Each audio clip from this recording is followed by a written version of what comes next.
ನಮಸ್ತೆ, V S ಕಿಚನ್ಗೆ ಸ್ವಾಗತ. ಇವತ್ತಿನ ನನ್ನ ರೆಸಿಪಿ ಬದನೆಕಾಯಿ ಚಟ್ನಿ. ಊಟದ ಜೊತೆ ಸೈಡ್ ಡಿಶಾಗಿ ಉಪಯೋಗಿಸ್ಬೋದು. ಇದನ್ನು ಮಾಡೋದು ಹೇಗೆ ಅಂತ ನೋಡ್ಕೊಳ್ಳೋಣ. ಬೇಕಾಗಿರೋ ಸಾಮಗ್ರಿಗಳು: ಕರ್ಬೇವಿನ ಸೊಪ್ಪು ಸ್ವಲ್ಪ, ಕೊತ್ತಂಬರಿ ಸೊಪ್ಪು ಸ್ವಲ್ಪ, ಬೆಳ್ಳುಳ್ಳಿ 4ರಿಂದ 5 ಎಸಳು,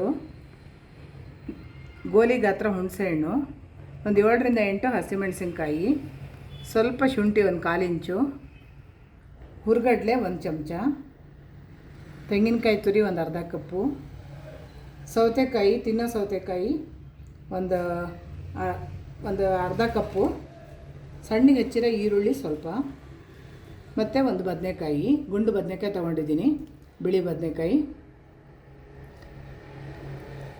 ಇವಿಷ್ಟು ಬೇಕಾಗಿರೋ ಸಾಮಗ್ರಿಗಳು. ಮೊದಲಿಗೆ ಗ್ಯಾಸ್ ಮೇಲೆ ಬದನೆಕಾಯಿನ ಸುಟ್ಕೊತಾ ಇದ್ದೀನಿ. ನಾನಿಲ್ಲಿ ಗುಂಡು ಬದನೆಕಾಯಿ ತಗೊಂಡಿದ್ದೀನಲ್ಲ, ಒಂದು ಬಿಳಿದು, ಇದನ್ನು ಸಣ್ಣ ಸಿಮ್ಮಲ್ಲಿ ಸುಟ್ಕೋಬೇಕು ನೀಟಾಗಿ. ಇದೀಗ 5 ನಿಮಿಷ ಸಣ್ಣ ಉರಿಲಿ ಸಿಮ್ಮಲ್ಲಿ ಸುಟ್ಕೊಂಡಿದ್ದೀನಿ ಬದನೆಕಾಯಿನ. ಈಗ ನೀಟಾಗಿ ಸುಟ್ಟಿದೆ. ಇದು ಸ್ವಲ್ಪ ತಣ್ಣಗಾಗಿ ಬಿಡಬೇಕು. ಎಲ್ಲ ಮೇಲಿಂದ ಈ ಥರ ಎಲ್ಲ ಸಿಪ್ಪೆ ತಕ್ಕೋಬೇಕು ನೀಟಾಗಿ. ಸಿಪ್ಪೆ ಎಲ್ಲ ತೆಗೆದಾಗಿದೆ. ಈಗ ಈ ಥರ ಹೀಗೆ ಫುಲ್ ಓಪನ್ ಮಾಡಿ ಸ್ವಲ್ಪ ತಣ್ಣಗಾಗಿ ಬಿಟ್ಕೋಬೇಕು. ಇದನ್ನ ಮಿಕ್ಸಿ ಜಾರ್ಗೆ ಒಂದು 7ರಿಂದ 8 ಹಸಿಮೆಣಸಿನ್ಕಾಯಿ ಹಾಕ್ಕೊಳ್ತಾ ಇದ್ದೀನಿ.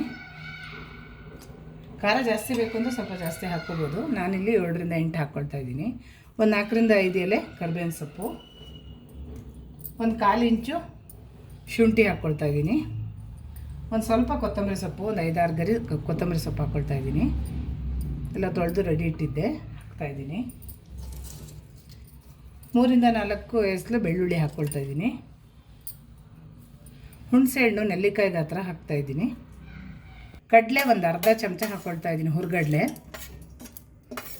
ಜಾಸ್ತಿ ಬೇಡ, ಒಂದು ಅರ್ಧ ಸ್ಪೂನ್ ಸಾಕು ಹುರ್ಗಡ್ಲೆ. ತೆಂಗಿನಕಾಯಿ ತುರಿ ಒಂದು ಅರ್ಧ ಕಪ್ಪು, ಅಂದರೆ ಒಂದು 6-7 ಸ್ಪೂನ್ ಅಂತ ಅಳತೆ ಚಮಚದಲ್ಲಿ. ಇದನ್ನು ಎಲ್ಲ ಹಾಕ್ಕೊಂಡೆ. ಈಗ 2-3 ಚಮಚ ನೀರು ಹಾಕಿ, ಜಾಸ್ತಿ ನೀರು ಹಾಕ್ಕೋಬಾರ್ದು, 2-3 ಸ್ಪೂನ್ ನೀರು ಹಾಕಿ ತರಿ ರುಬ್ಕೋಬೇಕು.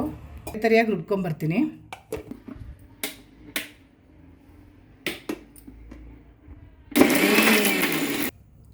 ಈಗ ತರಿಯಾಗಿ ಈ ಚಟ್ನಿನ ರುಬ್ಬಿಟ್ಕೊಂಡಿದ್ದೀನಲ್ಲ, ಅದಕ್ಕೀಗ ಈ ಸುಟ್ಟಿರೋ ಬದನೆಕಾಯಿನ ಈ ಥರ ಹೀಗೆ ಸ್ವಲ್ಪ ಪೀಸ್ ಮಾಡಿ ಹಾಕ್ಕೊಳ್ತಾ ಇದ್ದೀನಿ. ಇದಕ್ಕೆ ಹಾಕಬೇಕು ಮಿಕ್ಸಿ ಜಾರ್ಗೆ. ಈಗ ಈ ಬದನೆಕಾಯಿ ಹಾಕಿದ್ದೀನಲ್ಲ, ಈಗ ಒಂದು 2 ಸುತ್ತು ಮಿಕ್ಸಿಲಿ ರುಬ್ಬಬೇಕು. ಈಗ ರುಚಿಗೆ ತಕ್ಕಷ್ಟು ಉಪ್ಪು ಹಾಕ್ಕೊಳ್ತಾ ಇದ್ದೀನಿ.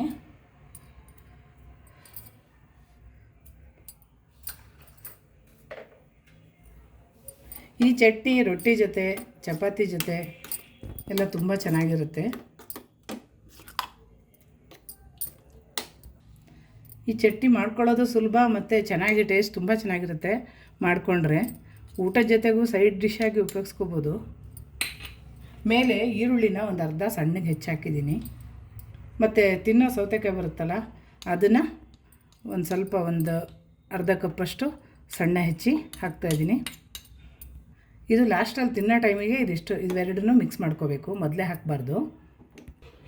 ಈಗ ರುಚಿಯಾದ ಬದನೆಕಾಯಿ ಚಟ್ನಿ ರೆಡಿಯಾಗಿದೆ. ಈ ವಿಡಿಯೋ ಇಷ್ಟ ಆದರೆ ಲೈಕ್, ಶೇರ್, ಸಬ್ಸ್ಕ್ರೈಬ್ ಮಾಡ್ಕೊಳ್ಳಿ. Thank you.